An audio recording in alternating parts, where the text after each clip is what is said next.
Hello and welcome to GodCenter. Today I have a very special guest with me, Kemi Alao. Thank you for joining me on the show.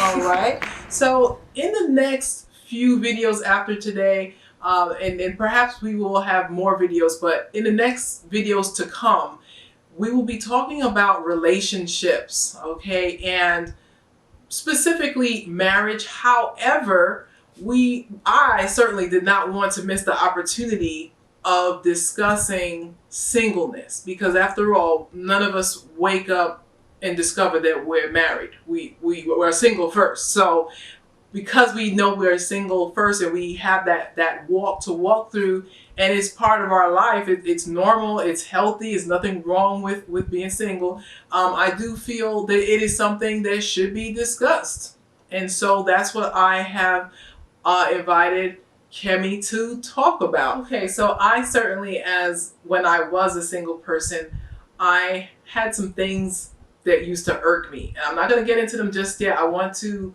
open the floor to my special guest to tell me, what are your feelings on singleness, and are there any buzzwords as a millennial, anything that goes on in your community, in your age group, your age bracket, that irks you or that you feel like you want to share at this point?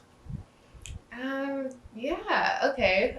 Let's see. There's a well, I'm happy to talk about this. I feel like there's always conversations about the term singleness, which is, I don't know, it's a weird term to me anyways, but Singledom. to answer the question, I would say a word that doesn't necessarily bother me, but it was a word that would really stick, and that sticks out to me whenever I hear the conversation of being single, is preparation. And I hear a lot of people, there's different messages. There is this really big thing around, like, if you're single, that means you're being prepared to be married. So it's like your single phase is like just about preparation. When you really look at it, your entire life is about being made into the image that God wants you to be continually every day until you're dead. But specifically, I feel like that single, most people think you're single like in your younger years, like that, or that anytime is like about being prepared. And amongst the conversations that I've been a part of or heard online, like I watch YouTube videos about it, and people will say, like, I'm single and I know that God's preparing me. And so, I feel like God is having me to, like, do certain things, like learn how to cook and learn how to clean or learn how to, take care of my body, do my taxes, different things like that. And I think from a logical perspective, it definitely sounds like, that makes a lot of sense. Like, I should know how to do my tax. Like, I should take care of my body. Right, but do you not have to eat and take care of your body? Right, as a single person. Right. And so you do have to do all of those things. And for my personal perspective, I am a person who loves formulas. I love strategy. And so when I would hear these messages, I would say, okay, so that's it. Like, okay, so I got to learn how to do this. I need to make sure I'm on my A game. I need to get in order, right? And not saying that a lot of those areas for myself personally were not areas that I needed to, just as an adult, to grow into and to learn how to steward areas of my life. I think that there can be an unhealthy mindset that can be taken on as a single person, that you have to complete all these things on a list before you get to the point of marriage, which is what you want. And I think for me, the frustrating part about that is whenever you feel like you're close to the end of the list and you're still looking like, okay, like, what's up, God? Like, I thought you gave me this list of things I need to do, and what's happening. And I think that list that we all have in our minds, whether we write it down, is really surface level.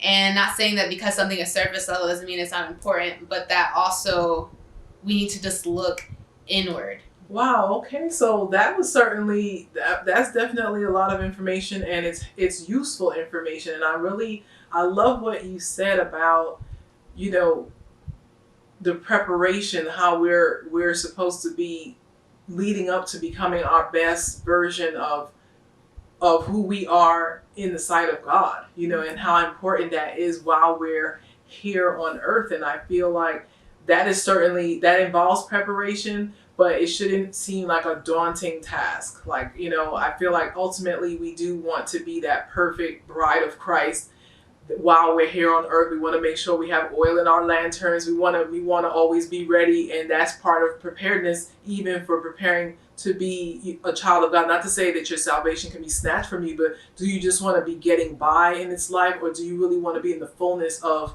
God and what He offers us as His children, and knowing that we will be the bride of Christ at some point? And I just really love that. As far as preparation, I feel like, you know, again, preparation is work. It's always work, but, you know, anything that you work hard for, usually there's a reason why you're working hard, because there's a reward, there's a benefit of some sort for it. So that was really awesome. I know the thing that I was referencing or saying I wanted to get into about singleness that really bothered me when I was single was certain comments that people would make. And some of those comments being, you know, oh, but you're pretty, why are you single? Like, do people hear the words that are coming out of their mouths? Like, they don't even, like, because, you know there's nothing wrong with you. You know that you don't have a tree growing out of your face, as my mom would say. But basically, but they're making these comments, and it's just like, I know I'm single because He has not sent that person to me yet that I feel is a good match, you know, and it's as simple as that. But yeah, I felt to some degree just singled out, you know, like, okay, well, wow, so what are you doing tonight? Because it's Friday night. Like, okay, so out of the whole office, there's all these married people, all these people around, but you just want to come and ask me, what are you doing tonight? As if, you know, there's some kind of, you know, Freaky Friday card because you're single, and you just get invited to everything that's going on in town. You just have like. Well, I feel like it's the opposite now. Oh, is it really? I think so. I feel like it's kind of the opposite. Like, and it depends in different circles, but like if you are in a relationship, like you get the invite because you are in a relationship. Oh, but that's good. But it's like if you're single and there's like, it's not a mixed group, a cluster of mixed singles and non-singles. You sometimes, depending on the relationship that it is, you may not get that invite. Right, and I remember feeling like a reject. I'm just being honest. I felt like a reject because I had some single friends, but maybe they were dating, so they have somebody. And then I had some friends who were married. And it's kind of like you're almost like you're that third wheel, so they're not going to invite you to things oftentimes. And it's a rare bird. And if you do get an invite, it's like, oh, hey, girl, let's hang out together. But it's not like, okay, let's come over for dinner. Because it's like it creates a weirdness, you know, because, and especially if you are halfway good looking, it's like, you're a threat now. You know, gosh. I can't have you. Or forget about even a threat. So yeah, there is a threat. So we're not gonna forget about it. But if even let's say another person who wants to hang out, if they're on the prowl and they're looking, they don't want to invite you because they feel like, you might get in the way of my progress. Okay. So I'm not gonna invite you because you know you're not about to steal my Boaz or anything like that. So singles get lumped into these weird categories where we'll be sitting home on Friday eating whatever, you know what I mean, sitting in the bathtub chewing on to popcorn or whatever. Just chilling, and there is nothing wrong with that. Okay. And I also wanted to say that actually Pastor Lance Irwin at Grace Church, he had said, or was it? Yeah, it was a small group like towards the beginning of this year, and they were actually talking about relationships, and he said that marriage is a blessing, and so is being single. Yes. And single is also a blessing, and I think that was a really it was a really good way to look at it because it's just like in every area of our life, like what God gives to us is a blessing. So it's like we have to look at it at that way, even though it doesn't seem like, even though it seems like an extended blessing. And it's just like, when is the expiration so I can get the next one? I think that, hey, you just gotta live and just enjoy it while you're there. I agree. That is awesome. I mean, I love that. I love what Pastor Lance said, and truly, when you are, whether it's even children, let's say a person wants children, you know, when you see a new mom with a baby, you know, they're super cute, and you know, you're just like, oh, I want that, so cute, you know, or even a baby, you know, a baby dog, a puppy, you know, which a lot of people are not getting dogs because they want to delay having babies, so they have fur babies. Nothing wrong with that. I'm not here to knock it, but they are ultra cute.